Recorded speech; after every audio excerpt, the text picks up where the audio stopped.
Thank you all for joining. My name is Josh Haskell. I'm a reporter with ABC 7 Eyewitness News, and I'm honored to be a part of this event today, such an important event that really, I think, recognizes the work of that our first responders do every single day, specifically with responding to wildfires, but all the work they do to keep us safe.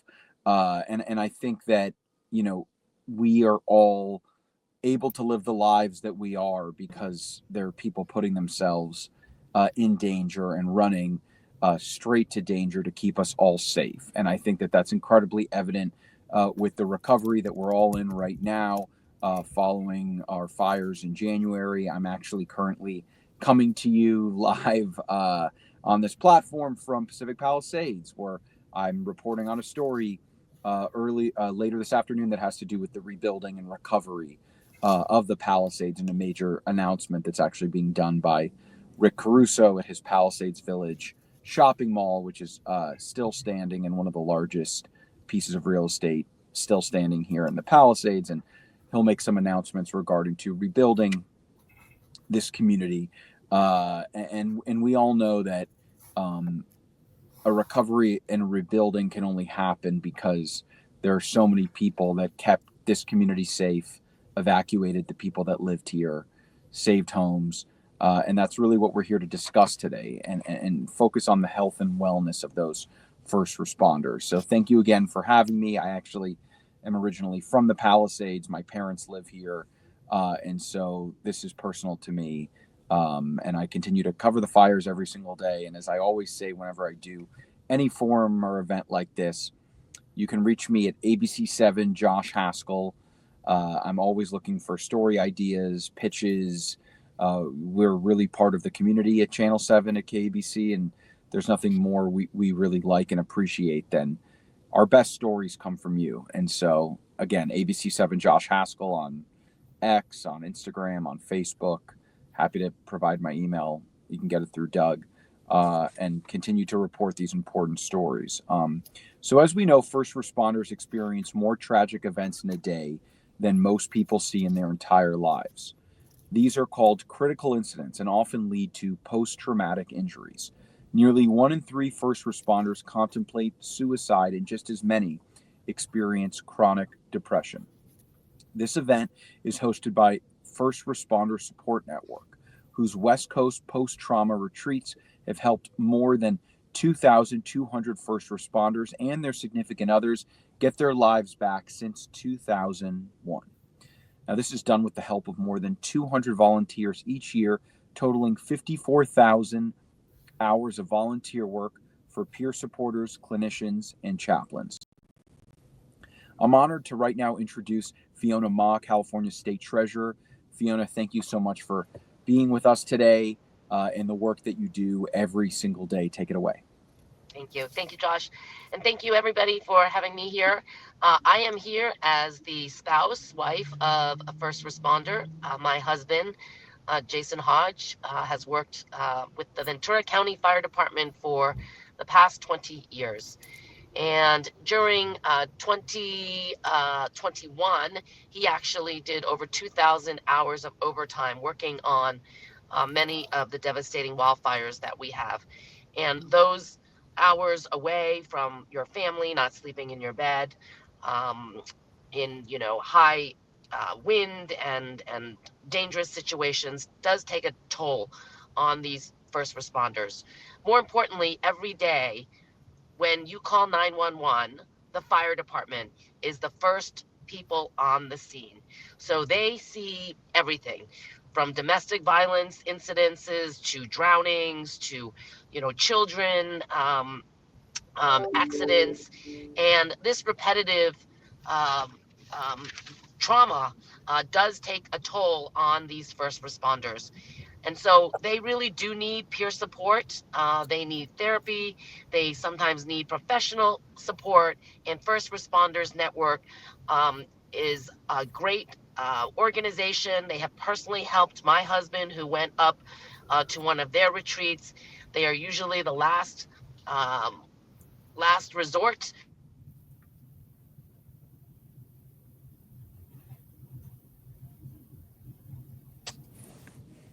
We know that Fiona's having some issues with her connection. It looks like her picture froze. Are you still there, Fiona? You may have to restart. We're just seeing your frozen photo, but thank you for what you were saying. And for now, I think I'll just keep things moving because we don't have a whole lot of time. But if Fiona, take it away while you can. Oh, she disappeared again. There you are. Fiona? All right. Well, while we wait for Fiona to figure out her connection, I want to introduce our incredible panel today. We have OC Fire Authority Deputy Chief TJ McGovern. Thank you for joining us, TJ. We have retired Sheriff Staff Sergeant Jennifer Hull. We have retired Police Chief Bob Stanberry. We have FRSN Board Therapist Jade DeFreites. LCSW LLC is her certification. Thank you so much, Jade. And we have CHP Sergeant Cal Fire Cruz Correa. And I know that you're in that dual role. Thank you so much for what you do, Cruz, and everyone on our panel. So I really want to begin this discussion today as we take into account the work that many of you have been doing for decades. How has the scene changed for your department in regards to the growing amount and magnitude of all hazard incidents? Specifically for Sergeant Correa, what does coordination look like for you, Sergeant? And talk about working with Cal Fire in your sort of dual role. And then you can kind of discuss how things have changed with, we continue to get more and more incidents, and then I'd like others to chime in. We'll start with you, Cruz. Thank you, Josh. Yeah, so as far as how the scene has changed for my specific department, the California Highway Patrol, the increase in fires has brought about changes such as new online training for all CHP employees, some awareness training, fire awareness training, new equipment, changes in processes and procedures, and even changes in equipment with our cars with the warning sirens, the high-low sirens in case we have to do evacuations, right? So those are just some minor changes that the increase in fire incidents have caused in our agency. Now, as far as the coordination process for, like you mentioned, my dual role as a CHP sergeant and a CAL FIRE law enforcement liaison officer, what I do with the teams to try to coordinate the incidents is work with the law enforcement agencies that respond to the all hazard incidents, work with the agencies that have authority having jurisdiction for evacuations and repopulations, and coordinate the movement of people, the evacuation and the repopulation of people coming in and out of those devastated areas. That's my primary role when I deploy. And I can tell you from having deployed across the state and worked with several agencies that everyone here on this panel and all the people we work with are consummate professionals, right? And it's a difficult task. Communication is always a big problem. But when it comes to these critical incidents, all the agencies, all the responders come together to work as one team, and they're there for their communities and for their agencies, and they really do an amazing job. And as far as your third question, is that the steps that our personnel agencies have taken to deal with the trauma of the incidents. There's been an increase in peer support.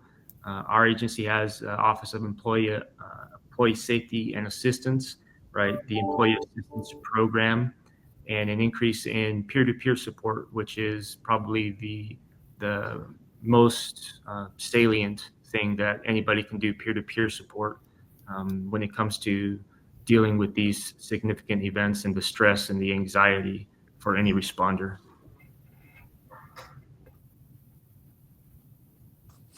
Thank you so much, Cruz. I really appreciate it. And I can also just say that from my experience, a big part of the post-recovery and rebuilding has been keeping these communities safe and being able to keep looky-loos out of these communities and being able to give our firefighters and first responders the time that they need to recover. And I know that CHP has played a really active, important role in that. There's been a really large CHP presence in both fire zones. I know in Southern California, for our recent fires, patrols, really being able to get the work done to move this process along, which has restored some hope.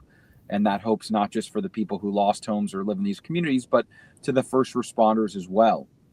I want to open up this question a little bit to, Bob or TJ, Jennifer, Jade, anyone else that wants to sort of chime in about how things have changed as sadly our hazardous incidents and big disasters just seem to continue to increase, and feel free to highlight some of the coordination that's taking place. Sure, I'll go ahead, Jade, if you want to go.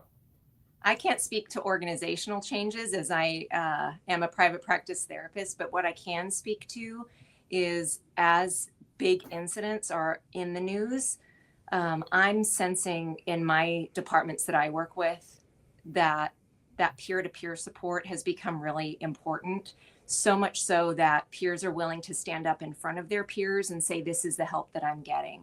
So, for instance, Fiona's introduction today of her own husband's story is one of those where we acknowledge the injury that happens. And Josh, I appreciate you opening with that we are talking about injury. And so if we acknowledge the injury, we have to acknowledge too that there is help that is out there to treat injury. So I'm encouraged as a therapist. I was just at a department last week where I was at briefings at 6:30 in the morning and reminding men and women why we do what we do for their brain health. And in the room, men were standing up with their peers saying, this is the help that I've gotten, and this is how it's made a difference. And this is why I'm still in the work, because of the help that I've gotten. So that's encouraging. So as a therapist who's been in the work for a long time, for decades, that's an encouragement to me. TJ, you wanted to say something? Yeah, as far as, the question, how has the scene changed? And for us in the fire service, and I'm sure with crews and law, staffing, the force hires, the amount of work hours that our first responders are working, that takes a toll even before these major incidents happen. They're going away for longer periods of time from their families. They're visualizing these magnitudes of destruction that takes a serious toll on them. So something that we've done down in Southern California is typically our crews would go out for 14 days at a time. That's a long time being away from your family, and it's going to take a toll on you. So we've made a change to now we're only requiring them to go out 7 days on these major incidents. And you're seeing the positive effect of that. They know they have to go out, right? We're called to that duty, but only going for 7 days, that definitely helps. The other thing, that the magnitude of these incidents, these are more fires, they're bigger fires, they're these urban conflagrations that we haven't really been brought to that awareness. You saw it in Lahaina, you saw it in Palisades, you saw it in Eaton. This isn't just big vegetation fires going on. Now this is structure to structure, and this is something new for all of us, let alone the natural disasters, the hurricanes, the flooding. We've sent a lot of crews back east. So all these magnitudes definitely have a toll on all of our first responders, and we're seeing it firsthand. Jennifer, anything that you want to add? Well, TJ, I like that you were able to, to add about the magnitude of these things that are happening. I mean, and it's happening all over the United States, these critical incidences. I think the way that we're handling things now is a lot better than what we have done in the past, like what my dad has dealt with or my grandpa has dealt with. It's not just dealing with hey, let's suck it up. This is just part of our job. We're now understanding that there's a deeper level to this and the way that we're affected by any of these critical incidences. So by having and building these peer support networks and these peer support teams, we're able to talk to someone who's actually been there, who's seen the same things that you've been and felt the same things that you are. And Jade, like you'd mentioned, it's just people standing up and saying, yeah, this is what I'm doing. And it's having the courage to be able to do that, but knowing with that courage, that's helping someone else to realize that, hey, what I'm experiencing is normal, but it's something that I need to deal with and get some help, whether it be from a peer, from a clinician or a counselor, but to get that next level of help. Yeah, for sure. The peer support that we're seeing, either it's at your agency specific or even at the incident now, we're bringing in peer support teams to these large incident command posts. That's a game changer. 30 years in the fire service, when I first started, there wasn't this. And you see where we are today, it's huge. There's so many resources. And the biggest thing for us, you have to use them. And it's okay to ask. It's that, get that concept out of your mind. You're not weak. These are there for us. And I can't recommend enough that they're there. Let's use it. TJ, since you're speaking right now, I do want to jump in and ask you a follow-up question that's directed specifically at you. And it has to do with the impact that these incidents have on the resiliency of first responders. Can you tell us a little bit about how your team is doing following that accident that happened on the 241 freeway in Orange County that injured 6 of your firefighters? And I just think that speaks to the fact that we're not just here today to talk about the recent wildfires that Southern California is recovering from. Every single day, driving to and from incidents and work can be dangerous. Update us on that. Yeah, thank you for bringing it. So that occurred during the airport fire, and the airport fire was in our jurisdiction. And we had one of our crew buggy rollovers and in our first due area, and eight of our members were injured from very critical to mild to moderate. But when we arrived on scene, yes, we had 8 individuals seriously injured. But looking around, it wasn't 8. It was in excess of 30 or 40 because the next crew behind them, they witnessed it. All the first responders witnessed it. So it was much more than just 8. We're 30 to 40s. So what we were able to establish with OCFA is immediate peer support, immediate Counseling Team International help, chaplains. We knew that we needed to get these individuals away from the scene, the non-injured ones, and get them into location and start that peer support immediately. And not only did we do it immediately, it wasn't a one and done.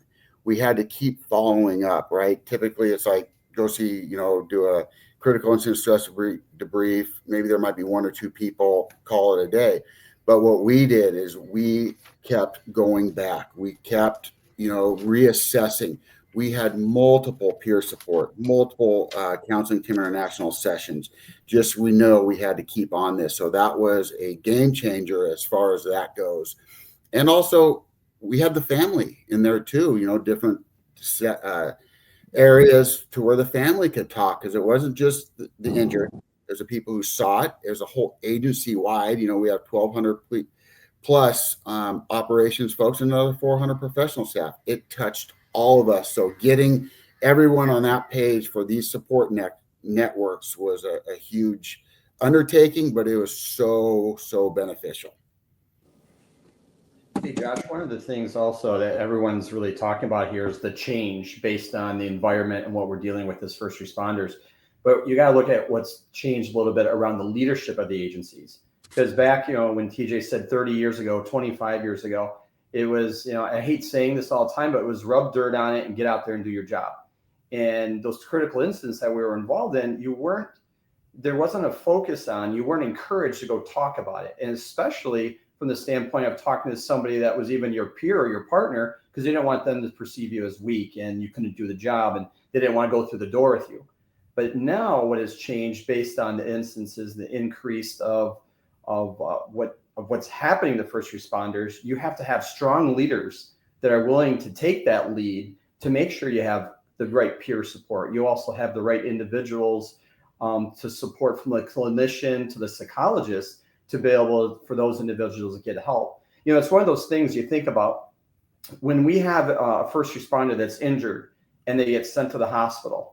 What do? We all go to the hospital and we wait there with their families and we make sure that we want them to be okay. And, they're praying for them. And then what happens when they get out? If they do get out, they line up and everyone claps for them and they move from the hospital with their family back home and everyone's supporting them. What happens when someone raises their hand and says, I need to go and get help? and I'm going to be off the job, who's usually with them? It's usually going to be their spouse or a family member, maybe not even the leadership of the agency. And if they're gone and when they come back, who's there to greet them coming back? So, as Jade talked about, it's the injury from the stress and the anxiety and the trauma, but we're not treating it the same way. We're not responding the same way. And that's something that we're seeing agencies change.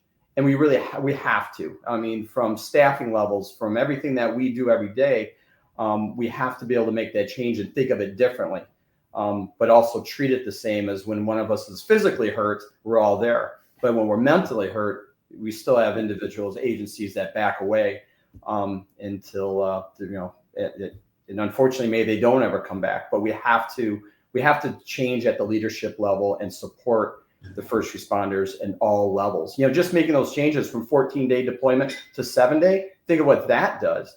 There's so many other areas we should be focused on also. So just from the commentary of what's changed, that's starting to change. Something I want to talk about, and this is really directed at everyone, is that the stigma around mental health and talking about trauma and PTSD and recovering from some of these incidents that first responders have to be a part of and really leave their families for weeks at a time. That has gone away a little bit. And people, even the toughest individuals, are talking a little bit more about their feelings and processing it. I know that department, emergency responder, fire department, CHP, police departments, they're investing a little bit more in resources to help their folks on the front line. Anything that you guys want to say about that? And I think it's interesting. I cover budgets a lot, and some of the positions that have been talked about being cut here in Los Angeles were civilian jobs. And I think that for the first time, people are learning a little bit about, okay, well, as long as we have the number of police officers, it's okay to cut from some civilians. Well, what's interesting about that is people, I don't think, really realized how important civilians are to supporting those on the front lines. And if you get rid of those positions, these are specially trained individuals, similar to some of the work that you do, Jade, Jennifer. Talk a little bit about how important those people are kind of behind the scenes that you may not see at an incident, but they are in place to help these first responders recover, and how some departments don't have those investments, and how it is it still something that has a stigma around it? Take it away. I would say yes, because I hear it in my office every week with regard to a suck it up buttercup that some people are still living with. And so we're always working to destigmatize treatment from my perspective. Additionally, when we're thinking about resources financially, and when we're thinking about civilian workers helping responders, it's not rocket science when it comes to what treatments work. And so I and FRSN are invested in delivering treatment that works. And that's what we've been doing for 25 years. So from my perspective, when I'm talking with agencies, I could make significant gains in the mental health of single officers or medics or firefighters for less than $4,500 a year, simultaneously treating trauma, making them sharper on their jobs, more reactive, making them top performers. And I have the data to prove it. And so as a mental health profession, we have come so far in 30 years. We've got the brain scans and the science to be able to look at what actually works. And it's less frightening from a monetary perspective than policymakers might initially think. So yes, I'm encouraged by the money that's beginning to flow for responder care. At the same time, we also need to acknowledge that responder care has to be staffed by culturally competent clinicians. So not every clinician that is churned out of grad school can walk right into treating responders. We are talking about a highly specialized decades, oftentimes of experience in order to make a clinician competent to be able to treat the level of trauma that we're dealing with here. So if I can jump in there really quick, I kind of want to tie in with Jade. So when a first responder gets an injury, blow their knee out, shoulder, back, what have you, we have a very robust process, right? Physical therapy, go get surgery, more physical therapy, all that. That stigma of mental health, well-being, PTSD, that's the same thought and analogy we need to do. That's just like different magnitudes, but that's a knee injury, that's a shoulder injury. We should be doing those same things for the PTSD mental health injury. That's how we have to definitely look at it. And also what Jade said, I'll use this phrase, speak in the lingo. When we go to clinicians or whatever, it helps so greatly when these professional clinicians who are accustomed to dealing with first responders speak that same language. That goes a long way with us as well. I'm sure Cruz and Bob and Jennifer, you would all probably agree, right? If they're speaking our language, it's going to open up.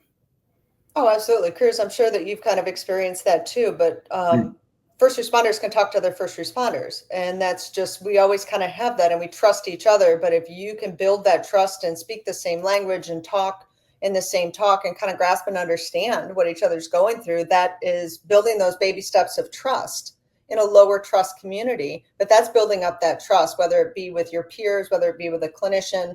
But I think that building that trust is going to be a huge part of that. Yeah, I agree with all of you guys. And I think it's important for departments, agencies, leaders to seek out those clinicians, like Jade was saying, TJ and everybody else, seek out those clinicians and seek out those resources that maybe have a little background and experience and can speak the speak, right? And know a little bit more about that role that first responders play and how to tailor their services to first responders.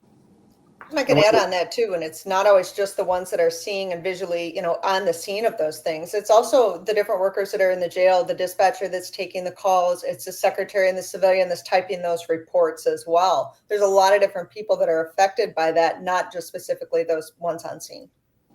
And I think from the standpoint of knowing that they're culturally competent, like Jade was saying, I mean, Jade, you would have to say that you build a faster rapport with first responders than just a clinician that's a generalist, right?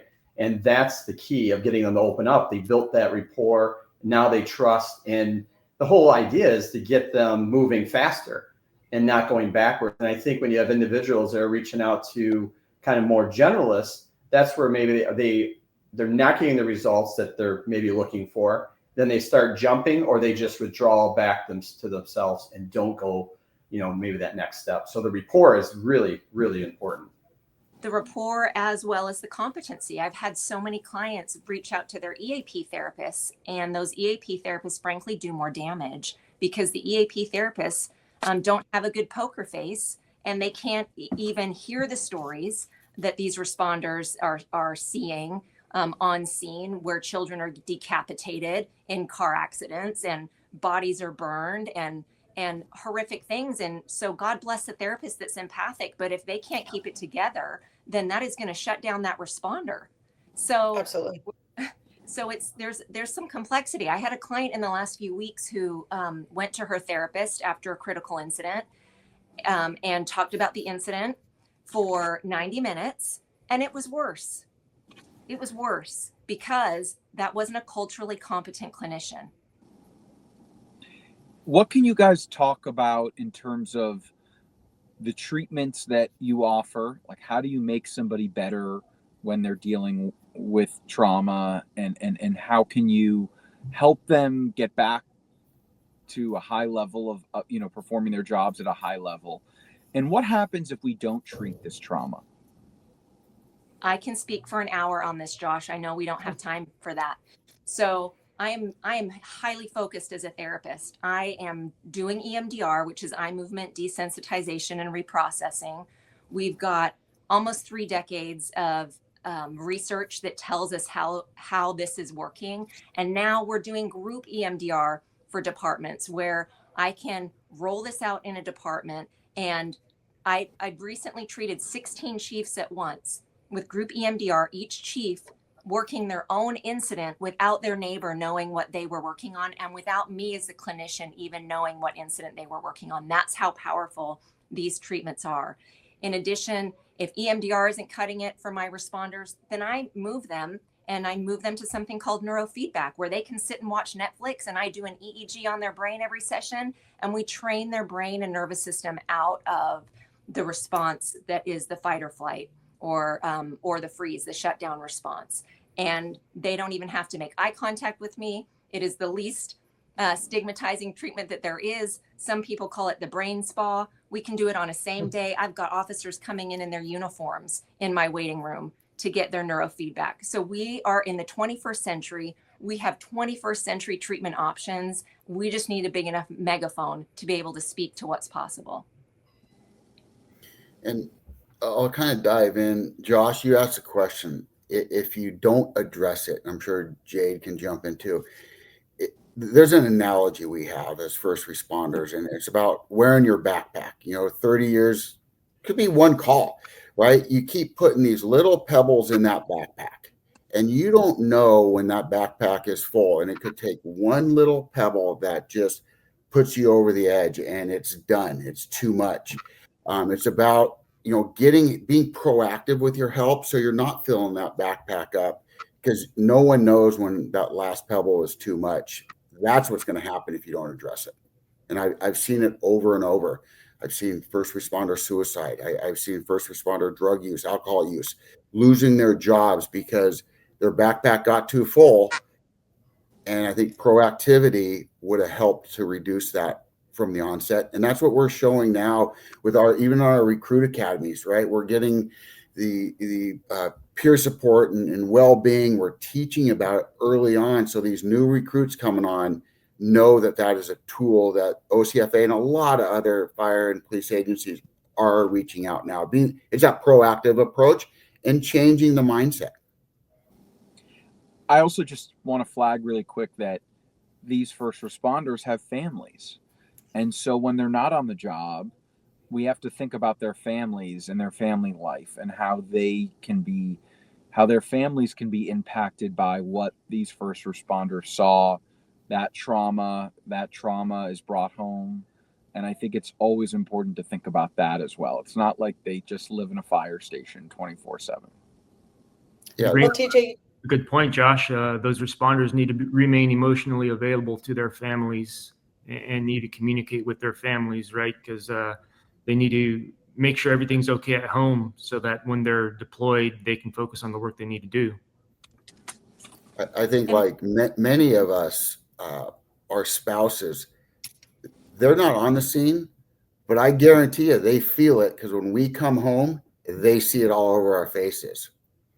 well, TJ, they're carrying that backpack home that you had mentioned with those pebbles and adding those things on. They carry that with them everywhere they go. They carry that with them to the conversations at nighttime. They carry it with them to incidences involving their own children or their parents or their family. And you need to be able to provide these resources to these officers so they know that these resources are there. Otherwise, they will turn to other things that they've done in the past, whether it be drinking, whether it be drugs, whether it be dangerous activities. But we need to be able to provide for them and say, hey, these are the resources that are out there, and explain and bring those to light.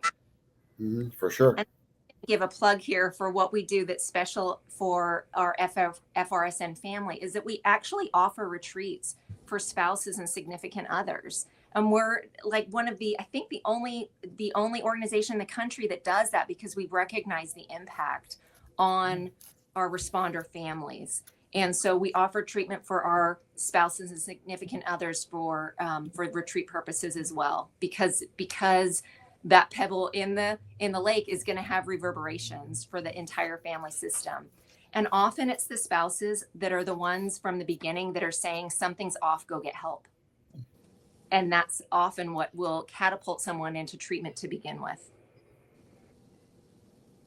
Mm-hmm. And I guarantee you right now, graduation time, right? All the first responders with kids who are driving, every year at graduation time, these accidents occur, right? We've had multiple bad accidents just in the last month down in OCFA. And we come home and all of us are worried about our kids now. Once again, it's coming back home with us. I've had responders over the year come specifically into treatment. I'm thinking of one who was dressing his baby girl in the morning, knowing that he had to go to work and thinking that he would be the one responding to her accident scene, and that he would probably have to bury her or hold her dead body in the outfit that he was dressing her in that morning. So it was that incident for him that he said, I need help. But we're talking about deep levels of trauma. Simultaneously, there are treatments that help, and that responder was helped, and that responder went back to his agency and spoke loudly about the help that he got, because he doesn't have those visions anymore. I think a lot of this as well is compounded, where you get to one of those intense critical incidences, and then you don't have enough time, or your brain doesn't have enough time to be able to recover from that one incident when you're called upon to the next incident. And then you're called upon to the next incident. So you don't have time to fully decompress some of the things that you've seen, whether it be fire, police, or EMS, or even, dispatchers there. They have these calls that, say a dispatcher, they have these calls that come in call after call. You may never know the whole outcome of what had happened on that call, but yet you're supposed to respond and pick up the phone for that next one. And you still have that wonder in the back of your head, or you wonder about a child at a family violence scene. You have these critical incidences that you're not fully able to recover from. And then you're hit with another one and hit with another one. I don't think first responders have that appropriate time to heal unless they address those incidences. It could be said that the entire career of a responder is one long critical incident. So if you've got a 20, 25, 30-year career, and it's one long critical incident, that's going to take a toll. And one of the analogies, being 30 years, time, distance, and shielding, right? That's what you're hoping for. I'm going to forget about it. That was just one call. That doesn't work in this situation. You never forget about it. And that's the difference, I think, TJ, between what we're talking about, just stress, and between trauma. Trauma always stays. Unless it's processed, unless the body and the brain have digested that and it's in the past, it stays in the present, it stays in the periphery, it's always there. And then that brain, if it's not processed, is working so hard all the time to just ignore it, whether it's with alcohol, whether it's with gambling, whether it's with extramarital affairs, whether it's with any other high risk behavior. It's got to get treated so that responder brain can actually enjoy life, enjoy retirement, enjoy their families growing up, be emotionally present for them. So, yeah. And self-medication is not the answer. No. Yeah. Ruins careers and ruins families. I know. I just want to re-ask one question that I asked earlier, but I think it's important for journalists and people that are not in your field to understand this.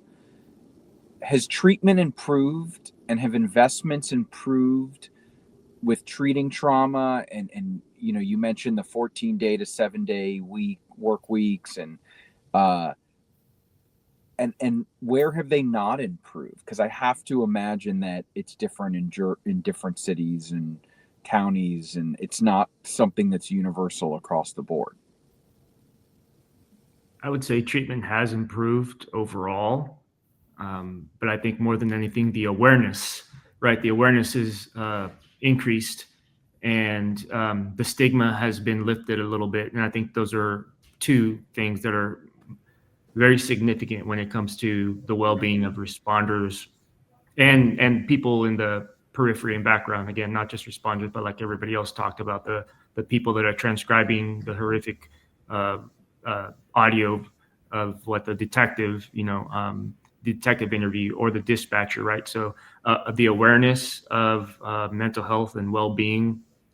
And then, yes, there have been improvements. There have been, I think, across nationwide, maybe across the globe, right, with resources that are available, work that Jay does, right? CAL FIRE does an amazing job bringing clinicians to critical incidents.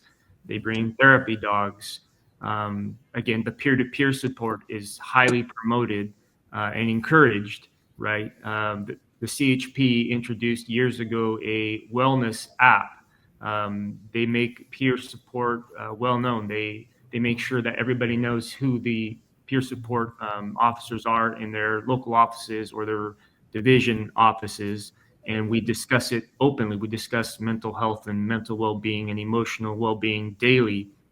And it's being encouraged for line level supervisors, leaders, formal and informal, to discuss mental health and well-being with their employees, with the people they supervise.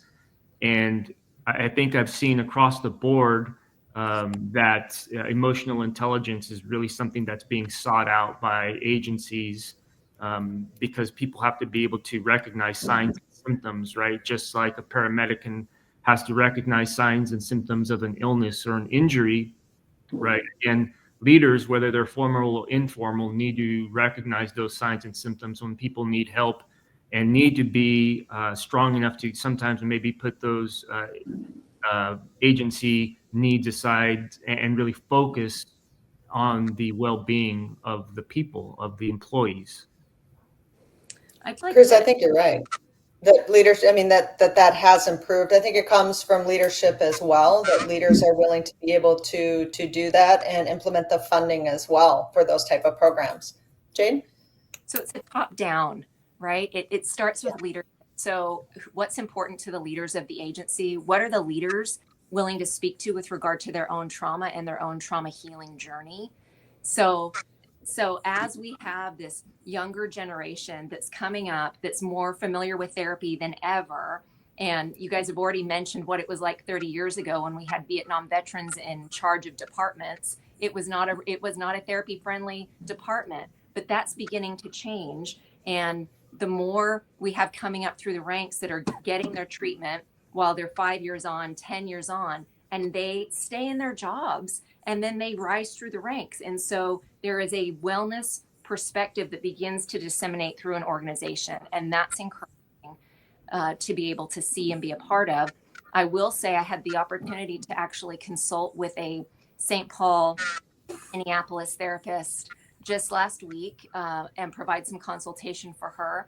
And everything that they went through in 2020 in that community, they are getting serious about actually funding responder care, and serious, and that's encouraging because the money is there for that community.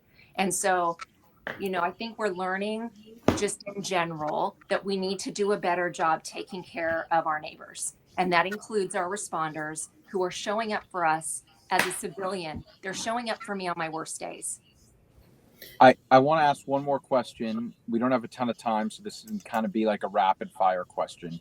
But we live in a highly politically charged society, and it feels as though everything becomes political, things that shouldn't. And a lot of times our first responders are asked, or put the blame in terms of things and decisions that they had nothing to do with, and they get caught up accidentally in this political finger pointing situation. And as leaders in your industry, anything that you guys want to say about how you try and tell these first responders to stay out of that and stay focused on the job and not get caught up in that kind of stuff, and that there's a lot of noise out there, but it's important for them to just stay focused? I think that kind of comes with being a good leader and setting that example of demonstrating yourself things that you want your staff to be able to see, that you're able to, hey, I'm stepping up, I'm being able to do these things, or hey, I'm choosing not to partake in these things or not voice my opinion about certain things. But I think as a leader that you need to step up so they can see that action in yourself before they'll be able to believe, that, hey, this is something that I should be doing. So I think the leaders need to take that lead on that and show everyone else in their department the example of what they want from their team. Yeah, and law enforcement politics is very pervasive and something that's important. Again, going back to leaders, formal and informal, is to model the behavior and the actions that the supervisors, managers, that the agency, that we all should be exhibiting, and remain professional at all times. I would say that this issue is a nonpartisan issue. This is a nonpartisan issue. This is not political. This is about if the healthier our responders are, the healthier our communities are, because they will show up for us in our emergencies in a healthy way. And so that's a non-political issue.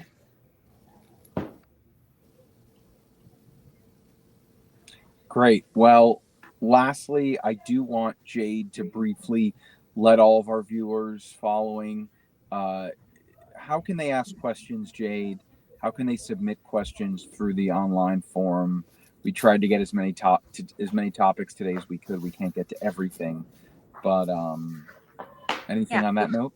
Yes, thank you, Josh. So any questions have been submitted so far, we are going to, as a panel, respond to in the next couple of days and put those on our website at frsn.org, where we'll have some answers to those questions specifically.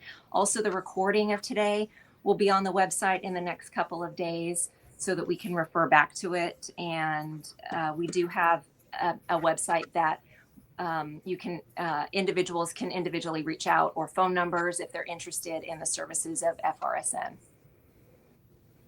Great. Anything else? Last things anyone wants to say? Yeah, Josh, if you don't mind, Cruz mentioned something earlier, and I want to elaborate on that. And it's really not for this panel, but it's for the people watching. And, all these agencies, we're doing peer support, counseling teams, all that great stuff. But for all of us and the people watching, it's accepting that you need help. You're already down. You're struggling. We get that. Some of us are probably in the same position, but you have to accept that even though you're really down, and reach out, get help. You have to do it. This is what's going to make you better, your family's better, and a better life. That really struck a chord with me, Cruz, that it's those people accepting it and digging deep a little bit harder to reach out and get help. Yeah, definitely. Find somebody, whether it's in your agency or not, uniform or not, find somebody and like you said, seek the help that you deserve. Mm-hmm. Yeah, I think it's okay to say that you're not okay, and that, I think that we all deal with people who are hard on themselves, and it's okay to just realize, like, this is an insane situation that I just came from and that I just worked, and I need a minute. And we can't try and normalize a lot of the things that our first responders are faced with every single day and just say, well, that's the job, because it has reached new levels and it's okay to talk about trauma. Mm-hmm. Well, thank you all. I've really enjoyed this conversation. Again, you can reach out with questions. You can reach out in ways to get in contact with me. Look forward to doing further stories on this topic, and look forward to continuing to cover all the great work that you guys do every single day. So thanks, everyone. Thank you very much. Thank you. Thank you. Thanks.